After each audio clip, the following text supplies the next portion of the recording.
سلام دوستان، من شبنم هستم، میزبان شما. امروز میخوایم درباره یک قضیه بسیار جنجالی و بسیار پر سرصدای تاریخ انگلستان که به تازگی اتفاق افتاده میخوایم صحبت بکنیم و این قضیه را بررسی بکنیم.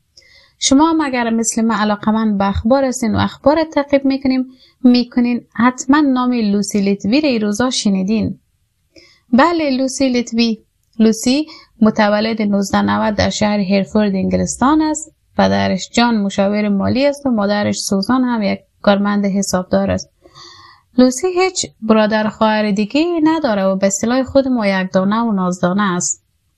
سطح زندگی مالی لوسی لیتوی متوسط است. پدر و مادرش هر دوش کار میکنه و به هر چی خواسته ای که لوسی داشت میرسید.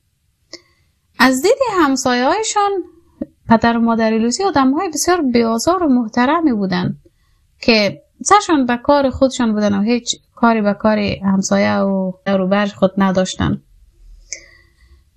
لوسی نارس به دنیا آمده بود و پیش از وقت پیدا شده بود. به همین خاطر مدت او به شفاخانه بستری بوده تا وضعیت صحیش به حالت ثابت برسه. یک نرس به شفاخانه بوده که خیلی به لوسی رسیدگی میکرده و وقتی از شفاخانه رخصت هم میشه همیشه به مادر لوسی سر میزده و گاهی به خانهشان میرفته و کمکش میکرده و هر مشکلی که راجع به صحت خود مادر و صحت لوسی بوده همیشه کمک میکرده این نرس.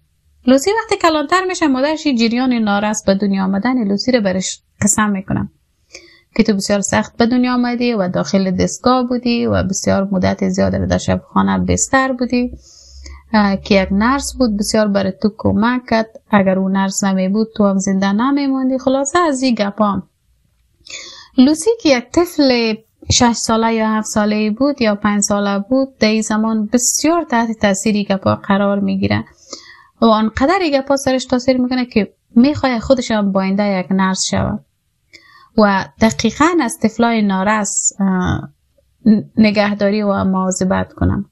هر روز این شوق به نرس شدن در لوسی بیشتر میشد تا ای که مکتب را خلاص میکنه و وارد پانتون میشه و دقیقاً رشته نرسینگی را میخونه.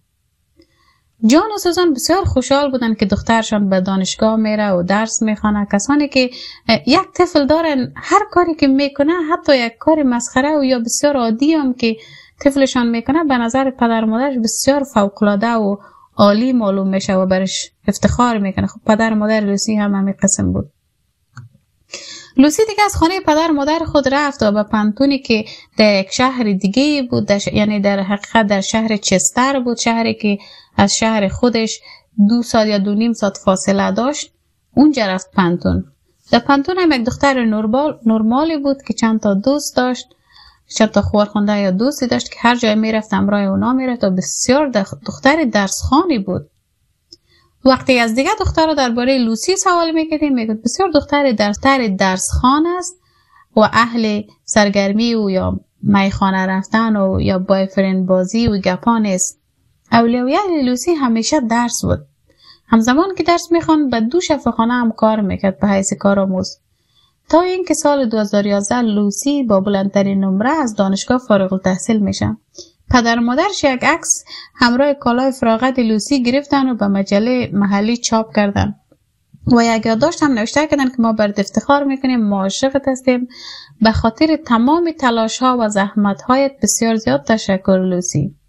خلاصه هر لحظه و هر کاری که لوسی میکرد پدر و مادرش سر پا هیجان بود. خب حق هم داشتن، یک تا اولاد داشت. لوسی از همون شهری که فارغ التحصیل شد همونجا شروع به کار کرد، یعنی شفاخانه کنتس چستر در بخش نوزادان استخدام شد. به نظر میرسید که لوسی از کار کردن در بخش طفلا بسیار خوشحال بود و دلش میخواست در کار خود پیشرفت کنه. به همین خاطر دوره های ترینینگ های مختلف را سپری کرد و بالاخره توانست در کار خود هم ارتقا پیدا بکنه و در بخش طفلای نارس مشغول شود.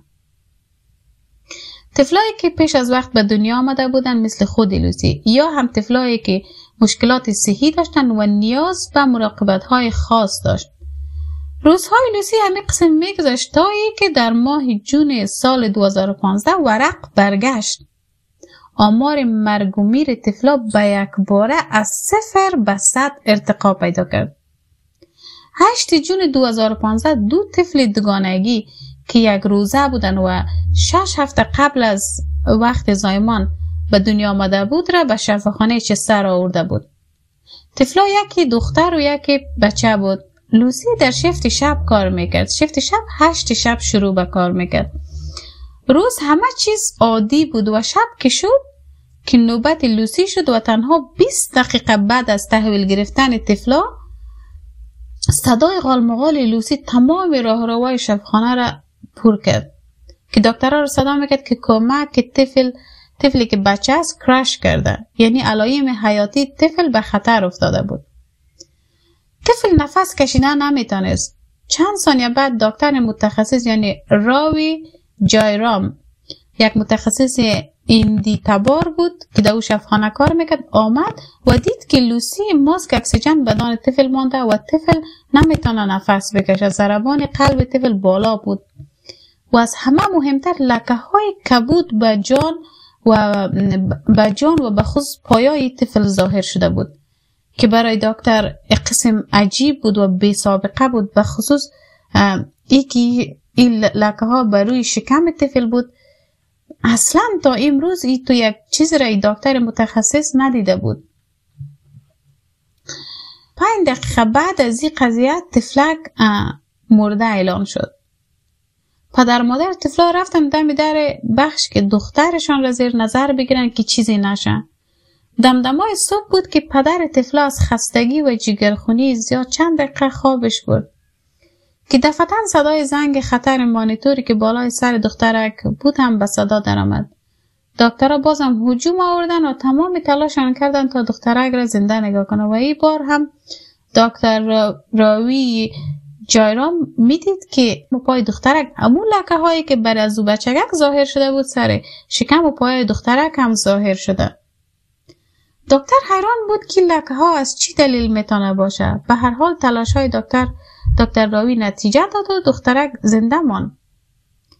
لوسی با واتساپ امرای دوستای خود مسیج میکرد و گزارش کارهای خودم میداد که چقدر روز ما سخت است، بسیار کار ما سخت است، روز ما سخت شد، طفل بچه هم مرد و بسیار سخت بود که او را به سردخانه ببرم و از همین ننه من غریبم بازی ها بسیار زیاد. چند روز بعد یک طفل دختر دیگر را به شفاخانه میاره که وضعیتش نسبت به او دوگانگی چندان بد نبود، اما ناگهان او هم کرش میکنه که نرسی که وظیفه داشت از او طفل مراقبت کنه لوسی نبود، کسی دیگه ای بود. اما وقتی که دکترها آمدن بالای سر طفل دید که لوسی همونجاست.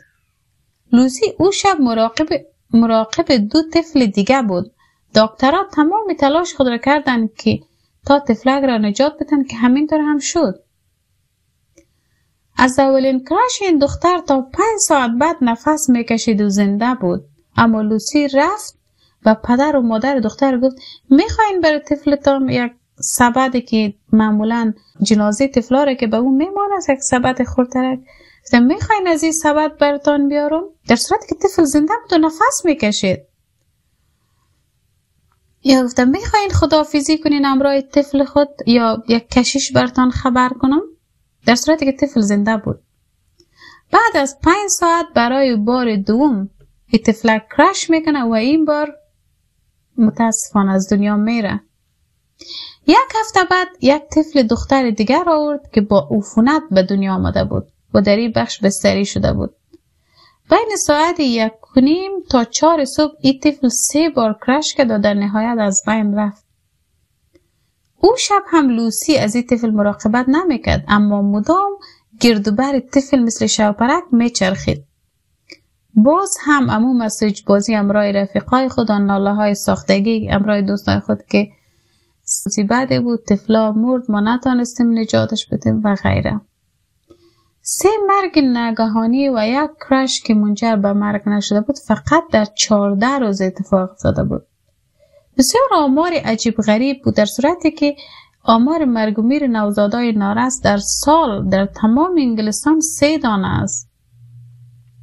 این آمار بسیار عجیب و غیر منتظره بود که در 14 روز 3 طفل از بین بره. سرپرست بخش در گزارشی که به مدیر بخش نوشته کرده بود توضیح داده بود که هنوز نتانسته علت مرگ و میر ناگهانی را پیدا بکنه. اما در آخر نوشته کرده بود که در تمام این مرگ ها لوسی هم به نحوی حضور داشته. لوسی یکی از حرفه‌ای ترین نرس های ما است. هیچ کس حدس نمیزد که لوسی خودی هم قاتل طفلای معصوم است. بیشتر هم برش ناراحت بودن که بیچاره از اثر تصادف هر وقت که پیش یک طفل میره و طفل زنده نمیمانه. در آگوست 2015 دو طفل دوگانه‌ای را آوردن که 11 هفته پیش از وقت خود به دنیا آمده بود.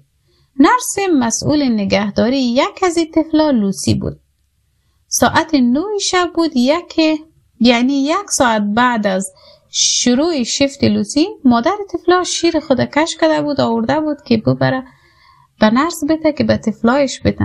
به محضی که وارد دالش صدای چیغ بسیار وحشتناک و دلخراش طفل خود شنید. مادر دوید به طرف دروازه اتاق که طفلش را چی شده که دید لوسی استاده شده زیر سر طفل و طفل دور تا دور دهنش پر از خون است. مادر شروع به سر صدا کرد که طفل مرا چی کرده، امراش چی کردی، چرا از دانش خون میه؟ اما لوسی بسیار ریلکس و بسیار آرام بود. عزیزم تو برو سر جای خود بشی، اشتوکت بسیار خوب است، من برات اطمینان میدم.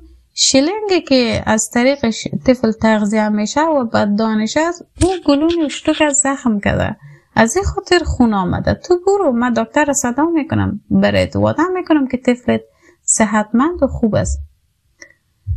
این طفل هم مثل قبلی ها ساعت 11:40 شب کرش میکنه و ساعت 1:30 شب دکتر او را مرده اعلام میکنه. دکتر با پدر و مادر طفلا اطمینان داد که طفل دیگهشون را چیزی نمیشه و حالش خوب است. دقیقاً 24 ساعت بعد این طفل هم کرش کرد. دکتر بالای سر طفل آمد و تمام تلاش کرد تا طفل را نجات بدن که موفق هم شدن. 2 ماه بعد یک دختر نارس دیگر را به این بخش آوردن. دختری که فقط 450 گرم وزن داشت. بعد از چند روز این دختر هم کرش کرد و دکترها روانش کرد به شفاخانه‌ای که در اونجا به دنیا آمده بود. وقتی پس آورد دوباره کرش کرد و باز هم برای 3مین بار دختره کرش کرد و بالاخره خوشبختانه توسط دکتر راوی اما متخصص اشتوک که اونجا بودن نجات پیدا کرد. اما دکتر با فامیلش گفت که این کرش ها شاید طفل شما را برای همیشه معلول کنه از لحاظ ذهنی و روانی، چون به مغزش آسیب رسیده. اینجا هم لوسی با این که هیچ مسئولیت نسبت به این طفل نداشت، یعنی مراقبت و مسئولیتش مربوط یک نرس دیگه بود، ولی بالای سر طفل بود. 1 هفته بعد باز هم نوزاد دیگه کرش کرد و دکترها تونستن نجاتش بدن. ماه بعد یک طفل دیگه تحت مراقبت مستقیم لوسی قرار گرفت. کرش کرد و از دنیا رفت. اواسط دسامبر بود که یک کودک دیگه کرش کرد که دکترها نجات دادن. ولی به پدر و مادرش گفت که این طفل هم دچار آسیب مغزی شده و برای همیشه معلول میمانه. دیگه آخر سال 2015 شده بود، ولی اوضاع به شفاخانه چستر فرق میکرد و خراب بود. 5 مرگ ناگهانی که دلیلش اصلا معلوم نبود و 5 کرش که طفلا زنده مانده بود، نجات پیدا کرده بود. در حقیقت دوستای لوسی او را یک نرس بدچانس فکر میکرد که به طور تصادفی که پیش هر کودک که میره او کودک زنده نمیمونه. لوسی بدچانس است، ولی هیچ شک نسبت به لوسی که شاید به این مرگ ها دست داشته باشن نداشتن. ولی بعضی از دکترها به لوسی شک کرده بودن که چطور ممکن است هر جایی که لوسی باشه باید او طفل بمیره. یک از او دکترهایی که به لوسی شک کرده بود دکتر راوی جایرام بود، همون دکتر متخصص کودک که از روز اول همراه لوسی بود. اما مدیریت شفاخانه هیچ شک نسبت به لوسی نداشت و تازه از لوسی دفاع هم کرد که لوسی بسیار یک نرس نایس و مهربان است. از دکترایی که به لوسی شک داشتن مدرک خواستن که شما چی مدرک دارین که به لوسی شک دارین؟ بیارین مدرک خب دکترها کدام مدرک نداشتن، فقط حدس و گمان خشان بود که فکر میکرد لوسی به قضیه مرگ و میر نوزادات دست داره. مدیریت شفاخانه سال 2015 را اینطور به پایان رساند که مرگ‌ها همه اتفاقی است و به نهادهای تحقیقی علمی گزارش نوشته کرده بودند که از لحاظ علمی در این باره تحقیق کنند. سال 2016 شروع شد. در اواسط فوریه بود که یک طفل دیگه کرش کرد و اما دکترها تونستن نجاتش بدن. اوضاع به وفق مراد لوسی پیش می رفت و لوسی برای خود یک خانه 3 اتاقه خرید در شهر چستر. دوست پسر یا بایفرند هم نداشت. همچنان کارش اولویتش بود. از همه چیز مهمتر برش کارش بود. لوسی همیشه به صورت داوطلبانه اضافه کاری میکرد به شفاخانه. چند وقت بعد یک دوگانگی را بازم به همین شفاخانه آوردن که تحت مسئولیت لوسی قرار گرفتن و طبق معمول بعد از چند ساعت دوباره هر دوی طفلا کرش کردند و حالشان خراب شدند. خوشبختانه این طفلا توسط دکتران نجات پیدا کرد. بعد از این قضیه مدیریت شفاخانه تصمیم گرفتن که شفت کاری لوسی را از شب به روز تبدیل کنند. این کار هم هیچ تغییری در مرگ و میر اطفال ایجاد نکرد. همچنان اشتکا میمرد، همچنان مرگ و میر بالا بود، همچنان اشتکا به طور ناگهانی کرش میکرد. در ماه جون 2016 دقیقاً 1 سال بعد از شروع ماجرا یک طفل دیگر را در این بخش آوردن که این هم کرش کرد. البته خوشبختانه توسط دکترها جان سالم به در برد. 20 جون 2016 لوسی همراه یک خواهرخوانده خود به یک سفر 2 روزه رفتن. بعد از 2 روزی که آمدن به یک همکار خود مسیج کرد که من صبح سر کار میایم و با دست پر و بسیار با پرجنجال میایم نوشته کرده بود. تاریخ 23 وقتی که لوسی سر کار آمد یک سگانگی را به شفاخانه آورده بودن که 2 تاش مستقیم تحت مسئولیت لوسی سپردن و یکش به یک از نرس‌های دیگه.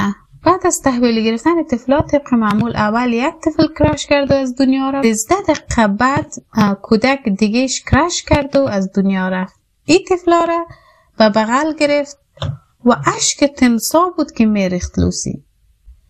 فقط که طفلای خودش باشه. فردایش یک طفل دیگر آورد که این هم کرش کرد اما دکترها تونستن نجاتش بدن. در طول 1 سال 17 نوزاد، 7 مرگ که 5 تاش بچه بود و 2 تاش دختر و 10 کرش ناگهانی اتفاق افتاده بود که همگی با حضور لوسی لیتبی اتفاق افتاده بود. بعد از این تمامی دکترها و متخصصین با هم جلسه گرفتن که هر طور میشه باید لوسی از این بخش منتقل شود، اما مدیریت شفاخانه همچنان علاقه به تبدیلی لوسی نداشت. اما دکترها اینقدر اصرار کردند که بالاخره موفق شدند و چند وقت بعد لوسی را از بخش طفلای نارس منتقل کردند بخش اداری شفاخانه. اما این تغییر بسیار سر لوسی بد تاثیر کرده بود و خوشش نامده بود. 2 ماه بعد از شفاخانه شکایت کرد که اینا به من تهمت زدن، من از بخش خودم برکنار کرده و از این قبیل گپا. محکمه نوشته کرده بود که تبدیل کردن لوسی بر اساس سند و مدرک صورت نگرفته بلکه بر اساس پیشنهاد چند دکتر صورت گرفته. بنابراین لوسی میتونه طبق رای این محکمه دوباره به کار قبلی خود برگرده. شفاخانه چستر همراه لوسی و پدر لوسی یک جلسه برگزار میکنه و به او جلسه به لوسی اطمینان میده که این یک سوء تفاهم بوده و من کاری میکنم که دکترها و متخصصینی که پیشنهاد تبدیلی تو را داده بود از تو معذرت خواهی کنم. دقیقاً همین کارم کرد.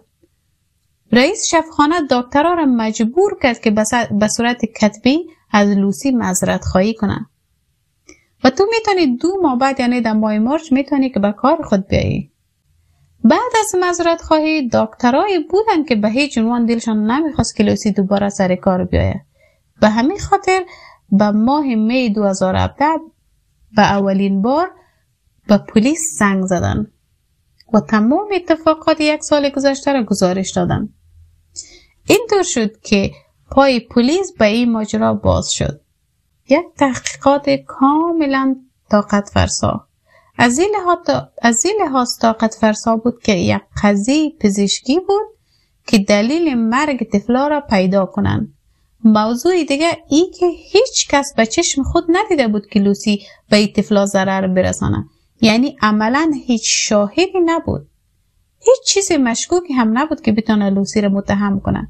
تنها چیزی که پلیس ها داشتن 17 وقایع مرگباری بود که لوسی در هر کدام آنها بود و حضور داشت.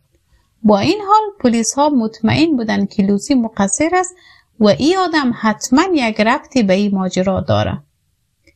تقریبا 1 سال و 2 ماه از شروع تحقیقات پلیس ها گذشته بود. بزرگترین دستاورد پلیس ها به این مدت 1 سال و 2 ماه ای بود که 2 تا از طفلا توسط انسولین مسموم شدند.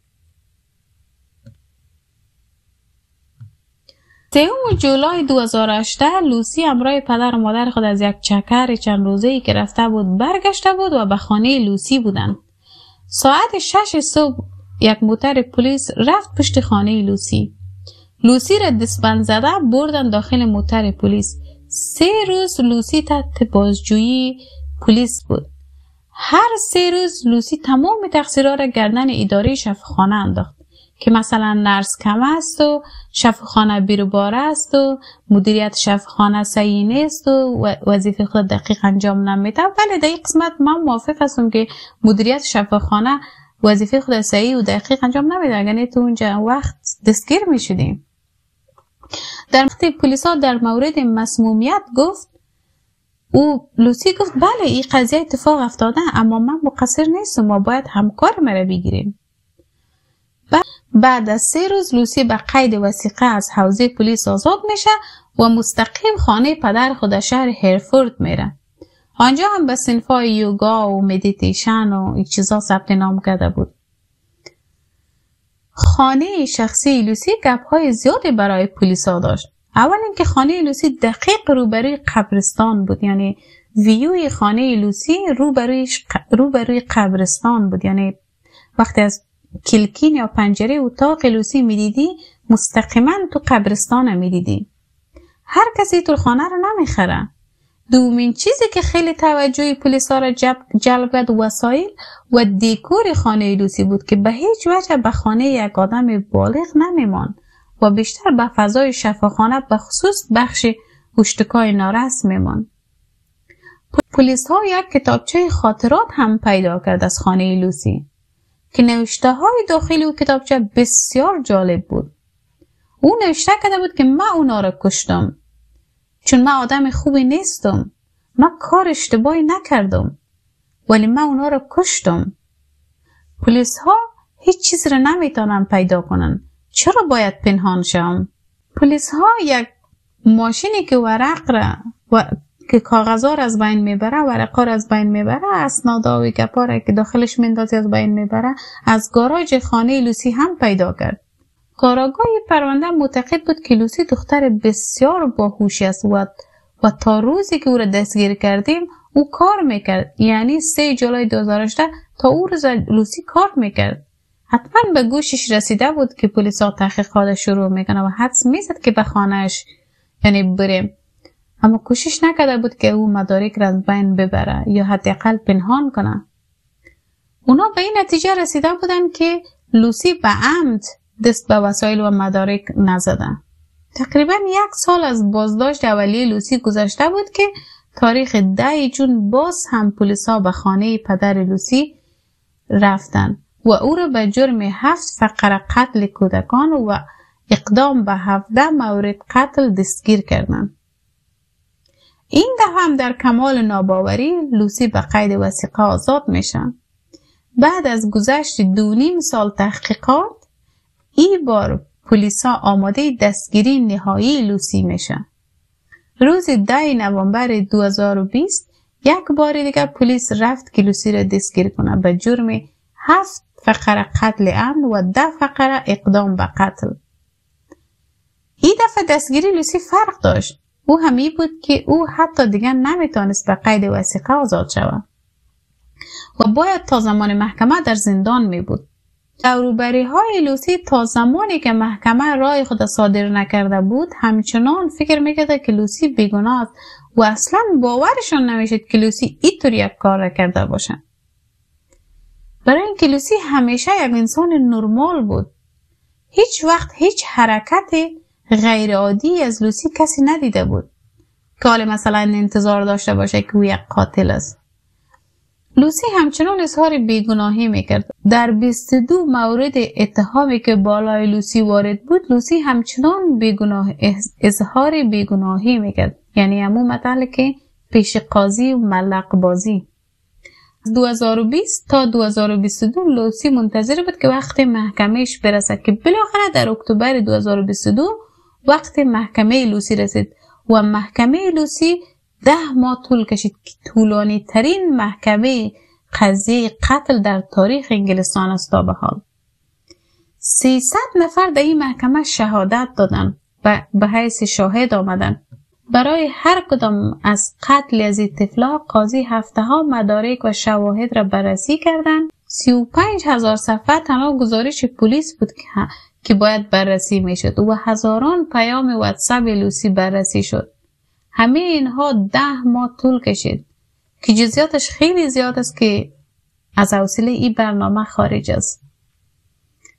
در محکمه وکیل لوسی مدعی شد که موکلش بیگناه است و این قتل ها از اثر بی‌کفایتی شفاخانه است و از بدشانسی لوسی است که در این شفاخانه کار میکردن.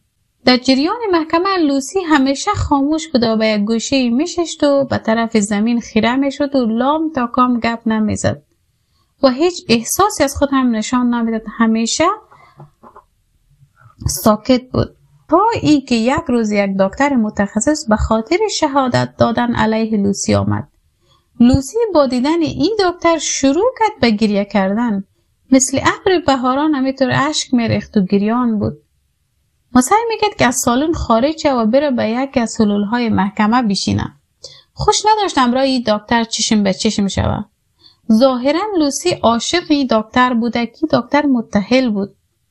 البته خودش این رابطه را انکار میکرد، اما از مسیج های واتساپ و پیام های عاشقانه که به یکدیگر روان کرده بود و سفر دو روزی که به لندن رفته بودن، این چیزا خودشان نشان دهنده یک رابطه عاشقانه بود. ولی رابطهشان پیش از اینکه لوسی دستگیر شد و به محکمه بره خاتمه پیدا کرده بود. محکمه قاضی هر چیزی که سوال میکرد جواب لوسی نمیدانم بود. بعد از سوال جواب قاضی لوسی به جایگاه آمد که گپ بزنه. لوسی یک قسم شروع کرد گفت احساس میکنم بی‌کفایت هستم، بی‌لیاقت هستم، اما این به این معنی نیست که به کسی آسیب بزنم و ضرر برسانم. من آن یادداشت‌ها را نوشته کرده بودم چون سلامت روانم در 3 جولای 2018 تحت تاثیر قرار گرفت. ساعت 6 صبح مرا با ولچک پیش چشم پدرم از خانه بردن. اینها بدترین اتهامات نسبت به من است. یک نرس هیچ وقت این اتهامات را که شما بر من وارد کردید را نمی کنه. در آخر سارانوال قضیه گفت که لوسی از بازی قتل و موقعیت های غم‌انگیز لذت میبره. لوسی از دیدن اشک و غم دیگران لذت میبره. در آخر جلسات 10 آگوست 2023 رای دادگاه اعلام شد و لوسی مجرم به 7 فقره قتل عمد و 6 فقره اقدام به قتل محکوم شد. این خبر مثل بم در رسانه‌های انگلیس انفجار کرد. مردم شنیدن این خبر بسیار خشمگین شدند و همه مردم مدیریت شفاخانه را ملامت میکردند که چطور این همه اتفاق افتاده و مدیریت هیچ کاری نمیکردن. در آخر قاضی لوسی را به 14 بار حبس ابد و بدون حق استفاده از آزادی مشروط تا آخرین روز زندگیش محکوم کرد. این حکم لوسی را به 4مین زن در تاریخ انگلستان تبدیل میکنه که حد اکثر مجازات برایش در نظر گرفته شده.